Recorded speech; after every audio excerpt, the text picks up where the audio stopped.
আজকে চলে আসলাম আপনাদের জন্য সিঙ্গাপুর শপিং মলে। আসলে দেখাবো সিঙ্গাপুর শপিং মলটা কেমন। ইভেন আমাদের বাংলাদেশের মতো এই শপিং মল নাকি একটু ডিফারেন্ট টাইপের হয়ে থাকে। তো আসলে আপনারা দেখতে পাচ্ছেন যে সিঙ্গাপুর শপিং মলটা এরকম ক্যাটাগরির হয়ে থাকে যে আপনার এক পাশে এক এক ধরনের দোকান থাকে, তারপরে চলন্ত সিঁড়ি থাকে। ওরা সবটা সময় এই টাইপের সিঁড়িগুলোই ব্যবহার করে থাকে এবং খুবই ব্যস্তময় হয়ে থাকে শপিং মলগুলো।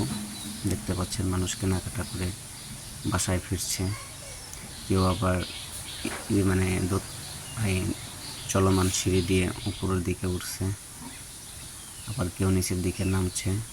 মানে অনেক সুন্দর হয়ে থাকে, দেখতে পাচ্ছেন।